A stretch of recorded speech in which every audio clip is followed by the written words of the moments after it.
So maybe you just got your Galaxy S23 Ultra or you're thinking about it. Good choice. Here are some tips and tricks to take the best possible photos in the day or even in the night sky. And by the way, stay till the end because I'm going to show you guys how to save hundreds of dollars on your next Galaxy S23. So this year the Galaxy has a brand new 200 megapixel camera. It is quite impressive, but by default it actually takes 12.5 megapixel photos. To take full advantage of 200 megapixels, you're going to want to tap here and select the 200 megapixel mode. The difference between 12.5 megapixels and 200 megapixels when zoomed in is quite crazy. So when should you use the normal mode, aka the 12.5 megapixel mode? Anytime you're taking any basic photo. The reason is because AI works better in that 12.5 megapixel mode. And that's thanks to pixel binning. What that does is it takes 200 megapixels from the 200 megapixel sensor and combines 16 pixels into one.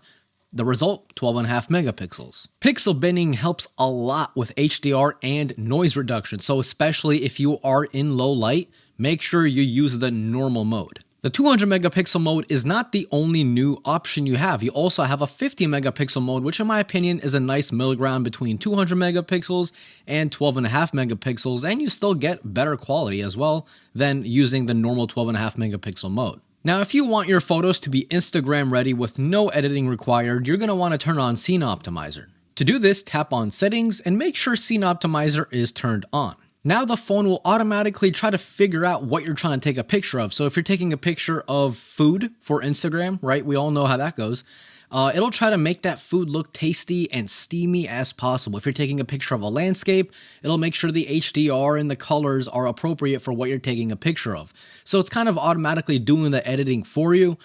Some people say it looks unrealistic, but in my opinion, it just makes the colors pop a bit more. So just play around with it and see if you like it. The Samsung camera app already has a pro mode built into it, which gives you access to control the focus, metering, white balance, and more. But to take full advantage of what this phone has to offer, you're going to want to download Samsung's very own Expert RAW.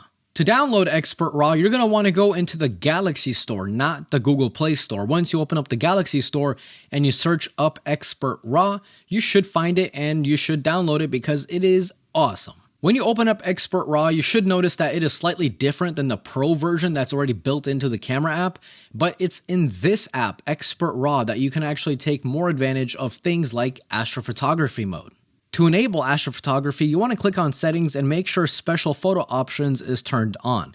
Then you should see a constellation icon here. Once you click on it, you'll get the option to choose how long you want the shutter to be open, from 4 minutes to 10 minutes. Now the cool thing is that astrophotography mode is super simple and any beginner can do it because it actually comes with a sky guide. Click Show and an overlay will pop up showing you what constellations you're currently pointing at so you can properly frame your shot. This is super fun to play around with, especially if you live in an area where light pollution is not a thing. This app also gives you the options to use presets that you have created. To do this, you want to click the icon here, change the settings you want, and then click the plus button. You can rename it to whatever you want, and the app actually comes pre-installed with 2 presets, night sky and night long exposure. And you can kind of tinker with the settings and see which one you like best. As you're taking these photos, you want to make sure that RAW is turned on so you have the most flexibility when editing the photo. You can turn on RAW from the Expert Camera app, or you can turn on RAW from the normal camera app using the settings. So those were some nice tips and tricks for the photos, but now let's move on to the video. Recording in 60 frames per second might be super fun because it gives you a lot of flexibility. You can do slow motion that way. But did you know recording in 60 frames per second in low light is actually super bad? Here, check this out. These 2 videos right here are recorded on the same phone, Galaxy S23 Ultra, except one of them is 30 frames per second, the other is 60. Could you tell which one was which? I'll give you guys a hint.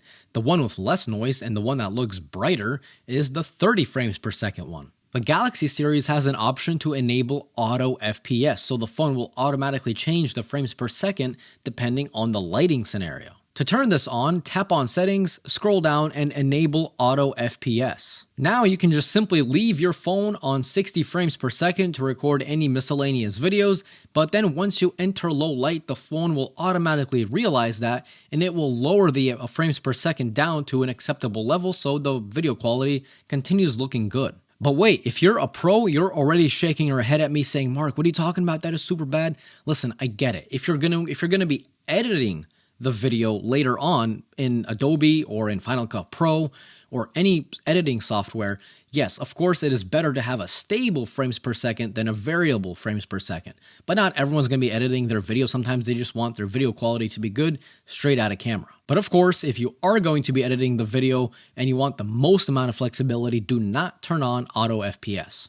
Your Galaxy S23 series, including the Ultra, can now shoot in 8K 30, and I think this is the first time where 8K video actually looks great. In prior Samsung phones, 8K was shot in 24 frames per second, which many might like, but it cropped into the sensor so much it felt like you were recording using the telephoto camera. But now it hardly crops in and it gives you more room for framing. Stabilization in 8K is actually really good for what it is, because prior Samsung phones with 8K, the second you turned it on, the phone was like, hey dude, I give up. And then the stabilization was super bad. This year, man, it looks great. Portrait mode video also got a nice little upgrade finally, so now it shoots in 1440p as opposed to 1080p from before, and now the portrait mode actually looks just a little bit more natural. As you guys can tell, I'm in focus, but the background is blurry. It's a nice little upgrade, but it's not as good as the iPhone's 2.8K resolution, but you know, it is what it is. It's a nice upgrade. To play around with this feature, open the camera app and slide over to more, and you'll see it there. This tab has a ton of things that you can play around with, so make sure you try them all and let me know which one you like best.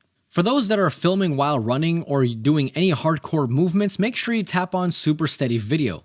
It automatically defaults to the ultra-wide camera because that way the phone can crop into that ultra-wide and use digital stabilization. And as you guys can tell, it looks super smooth. It almost looks like the phone is floating. For those of you who want the phone but you didn't pick it up yet, you have until the 17th. If you click on my exclusive link below, you can pre-order the phone, and once you do that, Samsung is going to give you $150 to buy things like cases, chargers, accessories, anything, and it'll also give you a free memory upgrade.